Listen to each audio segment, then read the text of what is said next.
Senhoras e senhores vereadores,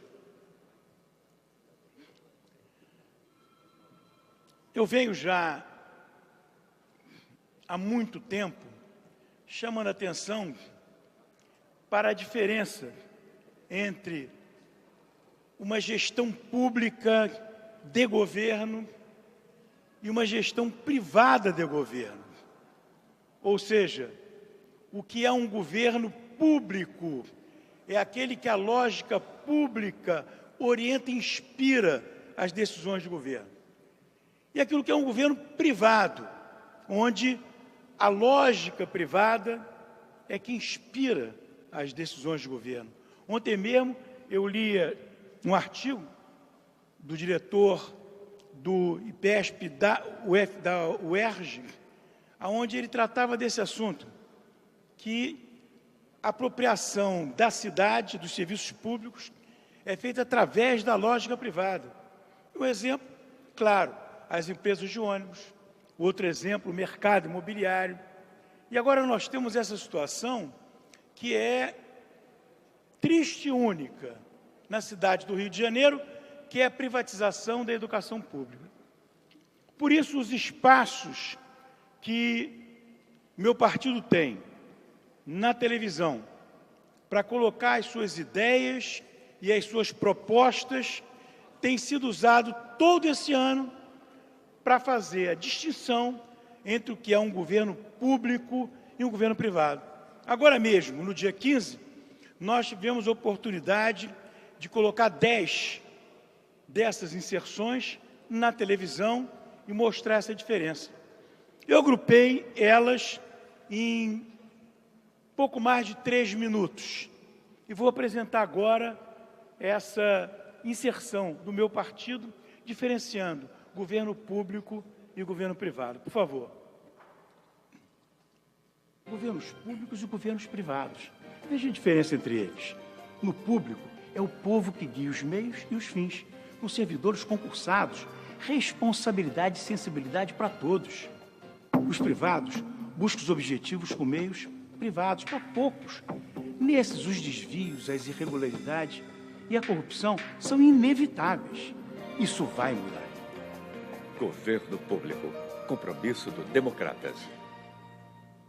A concessão no governo público não mistura a gestão pública com a privada.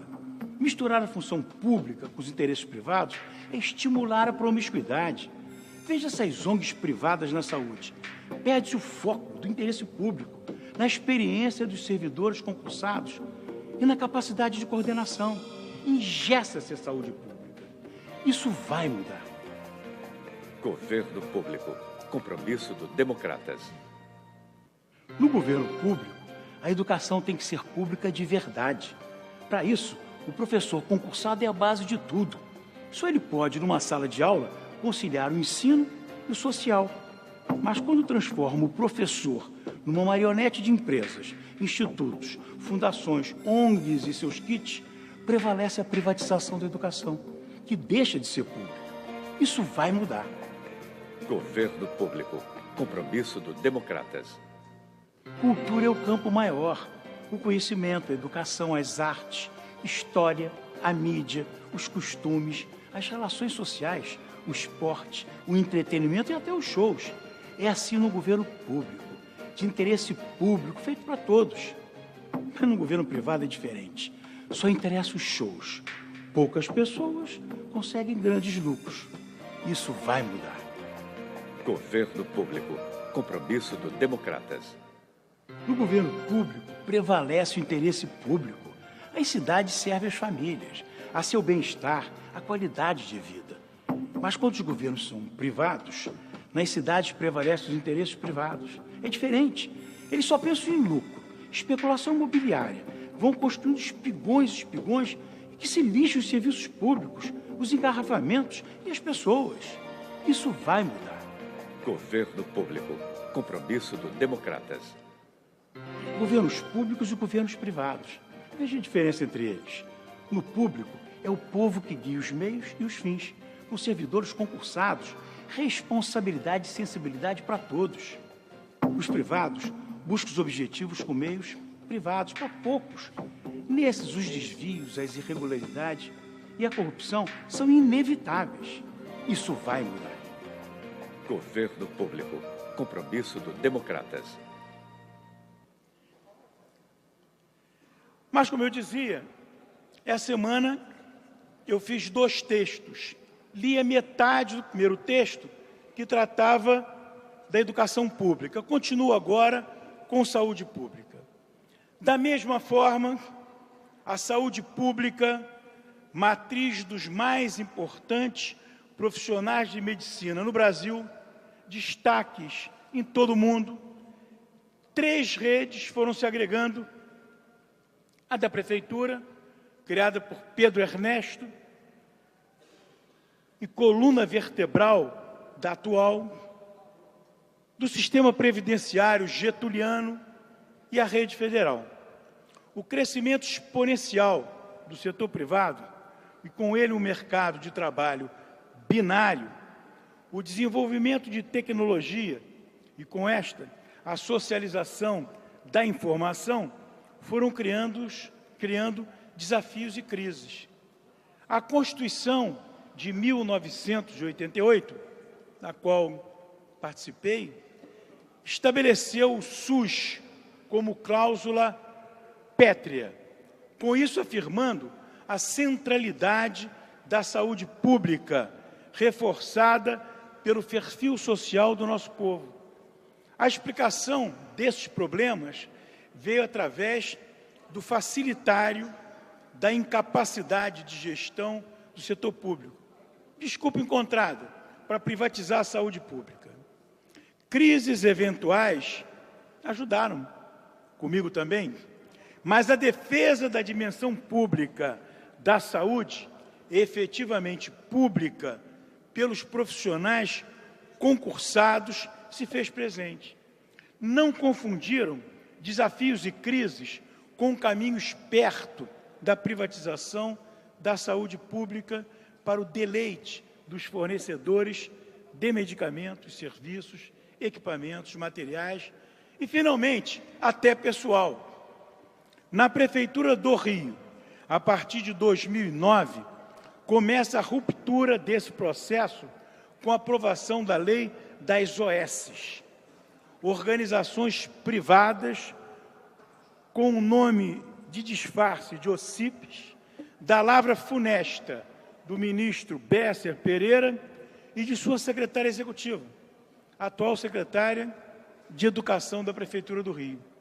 Sem qualquer tradição e sem necessidade de licitação, os serviços de saúde foram sendo assumidos por essas OSs, com pessoal próprio, materiais, medicamentos e serviços comprados diretamente, sem controle e sem licitação aberta. Eu fiz um requerimento de informação à Prefeitura, até hoje não respondido, pedindo para comparar preços comprados pela Prefeitura e preços de medicamentos, materiais, etc., comprados por essas OSs.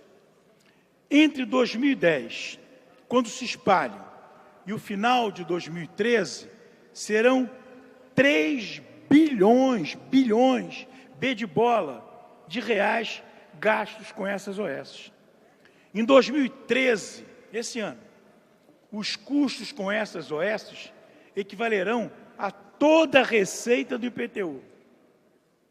A receita do IPTU esse ano vai andar na casa de 1,8 bilhão e o gasto com as OSs vai se aproximar de 1,7 bilhão. O gasto com essas OSs é maior, 25% maior do que o gasto que a Secretaria Municipal de Saúde tem com os servidores da Secretaria. Mas, não satisfeitos, resolveram dar caráter privado aos consagrados hospitais públicos do Rio, constituindo, lei nessa casa, a empresa de saúde, com regime seletista e contratações como uma empresa privada. Essa dinâmica está às vésperas de implodir. Se já não ocorreu, se deve à distração que foi oferecida para desviar a discussão através do mais médicos ou importação de médicos. Acho até que a corporação entrou nessa discussão na contramão, com razões, mas produzindo um discurso que eliminava as suas razões. Porque a população, no final, pede médico. E não era uma questão relevante. Quantos médicos existem no setor público brasileiro? 400 mil? E quantos entram no Mais Médicos se entrarem todos? 4.500? Então não era tão relevante. Com isso se produziu uma distração e o processo não implodiu. Mas essa dinâmica, como eu dizia, está às vésperas de implodir. Se já não ocorreu, se deve à distração que foi oferecida para desviar a discussão através do Mais Médicos, ou importação de médicos. Com isso, a mobilização se inibiu para não mesclar uma coisa com a outra. Mas está viva nas redes sociais, nos hospitais, nos postos de saúde. Em breve, assim como com os professores, explodirá nas ruas, num processo análogo de luta contra a privatização da saúde pública. Na Espanha, já está nas ruas. As intervenções urbanas, estuprando a história e a cultura urbanas, e a privatização dos serviços públicos essenciais na prefeitura, se encontraram no centro do Rio, como uma pororoca, esmagando nesse encontro tal dinâmica de governar, fora da história e da cultura das organizações públicas. O excluído agora é o servidor concursado, coluna vertebral dos serviços públicos essenciais. E é ele que resiste e atrai a solidariedade de todos os cariocas, nas casas, nos seus locais de trabalho, de moradia, nas redes e nas ruas. Obrigado, senhora presidente.